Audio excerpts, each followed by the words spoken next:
Salut tout le monde, j'espère que vous allez bien. Moi ça va, ça fait longtemps. J'ai perdu l'habitude, ça doit faire 3-4 fois que je recommence, même plus. J'espère que dans ce contexte actuel un peu bizarre, vous allez bien, que tout se passe bien, que vous tenez le coup aussi parce que c'est assez compliqué. Mais bon, là on va pas parler de ça parce qu'on en entend trop parler je trouve. Et si vous voulez on fera une vidéo dessus, mais pour l'instant c'est pas le sujet. Donc sans transition, on va parler des huiles essentielles, de comment je les utilise, pourquoi, qu'est-ce que j'en fais dans mon quotidien, etc.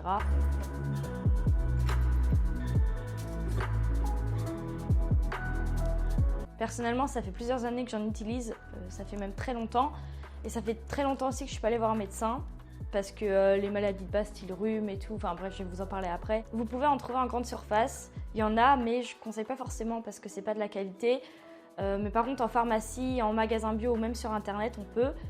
Je vous mettrai tout ça en barre d'infos de toute façon. Je vais le répéter assez souvent dans ma vidéo, je pense, parce que c'est très important. Mais elles peuvent être dangereuses pour la santé si on les prend n'importe comment. Alors faut être bien renseigné. Et ne prenez pas ma vidéo comme unique source d'information. Allez voir sur d'autres sites, de toute façon je mets tout en barre d'infos. Parce que je peux peut-être mal formuler ma phrase, même oublier certaines informations qui peuvent être importantes. C'est pas exclu, mais bon, j'essaye comme à chaque fois dans mes vidéos de regrouper un max d'informations qui sont justes, parce qu'on peut trouver de tout sur internet et on peut être vite perdu. Pour commencer sur de bonnes bases, les huiles essentielles, c'est quoi ? C'est tout simplement des extraits naturels de plantes qui ont des vertus assez stylées, mais je vais vous en parler juste après. Mais avant de parler des bienfaits que j'ai mis à la fin de la vidéo, on va parler des précautions d'emploi qu'il faut absolument respecter parce que ça peut être dangereux encore une fois. Je me mets un peu sur le côté parce que je vais les mettre ici. Comme ça, vous pouvez mettre sur pause, les noter, etc. Ça va être plus pratique pour vous. Je vais séparer ça en deux parties, ce qu'il faut faire et ce qu'il ne faut pas faire. Donc pour commencer, il faut respecter le dosage. Si c'est dit qu'il faut mettre 2 gouttes, il faut mettre 2 gouttes. Si tu en mets plus, il faut jeter, tu recommences. En tout cas, moi, on m'a toujours dit ça, donc je vous le dis aussi. Après, allez vous renseigner, pareil, je vous dis, hein, allez vous renseigner auprès de votre médecin, en pharmacie, etc.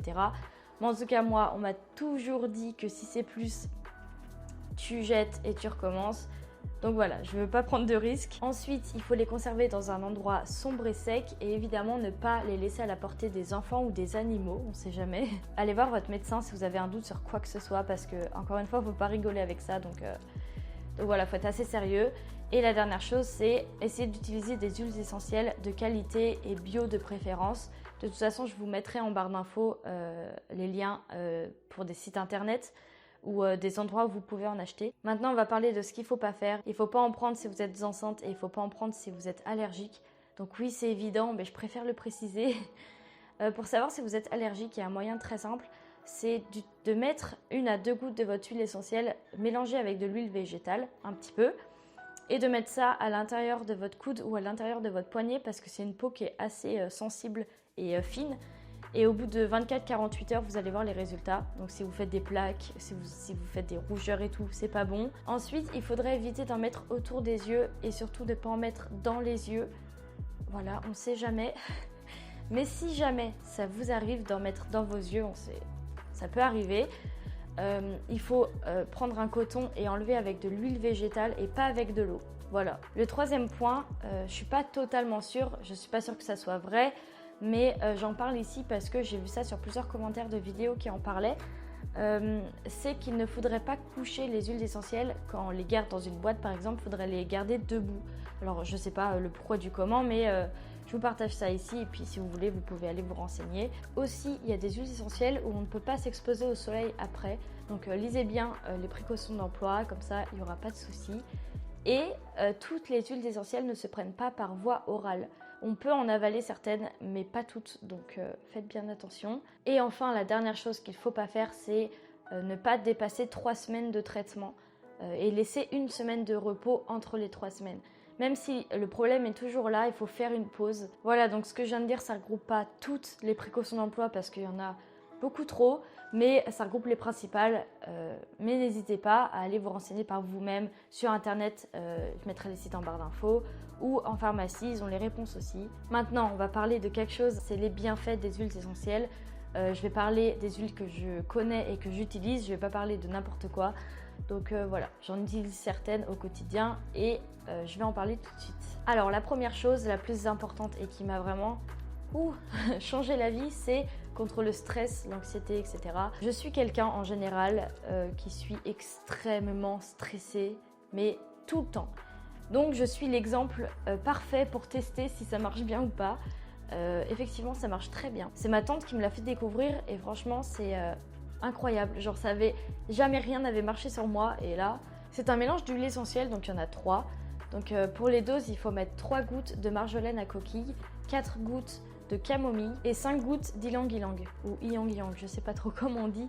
Mais en tout cas, je vous l'ai marqué en barre d'infos, la recette qu'il faut. Et on mélange tout ça avec une huile végétale neutre comme l'huile de pépins de raisin.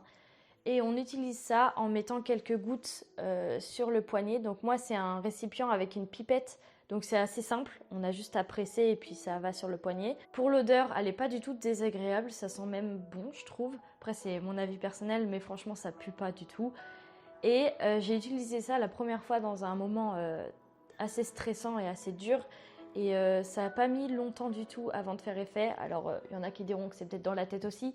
Mais voilà, pour moi ça a marché. Alors j'espère que ça le fera pour vous si vous galérez aussi à trouver quelque chose qui vous déstresse. Vous pouvez aussi sentir l'endroit où vous l'avez mis, donc après en public c'est peut-être un peu gênant, je sais pas.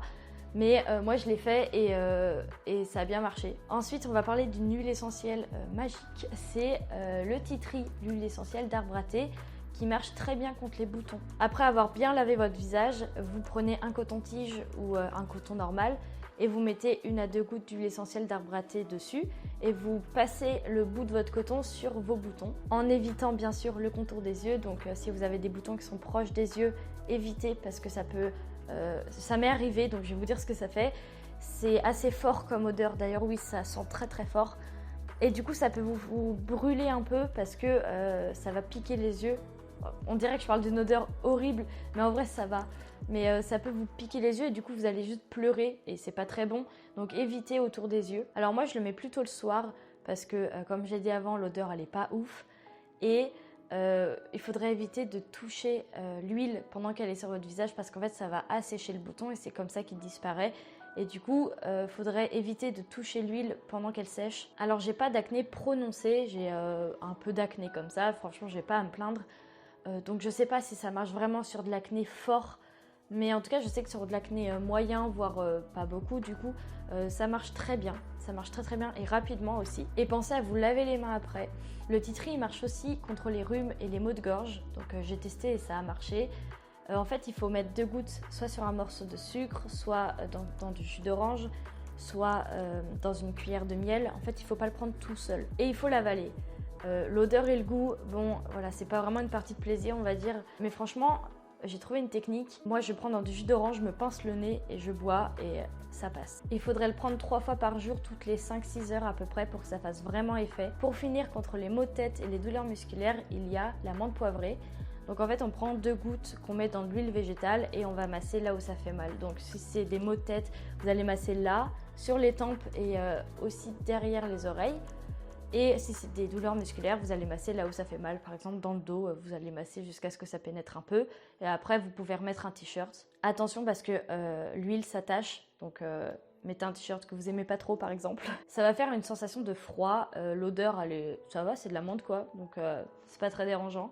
Et ça marche aussi sur les règles douloureuses, vous massez au niveau du bas de votre ventre. Voilà, donc ce sont les huiles essentielles que j'utilise le plus souvent. Franchement, allez voir, il y en a plein d'autres pour plein d'autres choses. Mais moi, j'ai l'habitude d'utiliser celle-là, donc je vais pas parler de choses que je ne connais pas et que j'ai même pas testé d'ailleurs. Ça serait un peu...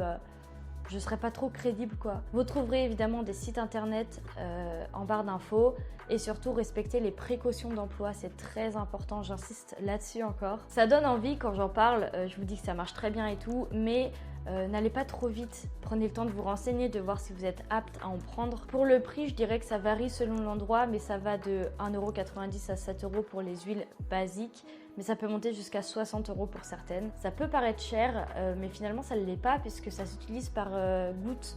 Du coup ça dure très longtemps. Si vous avez des questions, n'hésitez surtout pas en commentaire, je suis là pour ça. Et ça me ferait très plaisir. Ça fait plusieurs années que j'utilise ça et franchement j'ai jamais eu aucun problème, j'ai tout respecté et j'ai pas eu de problème donc voilà. J'espère que cette vidéo vous aura plu. Sur ce je vous dis bonne journée ou bonne soirée et à bientôt.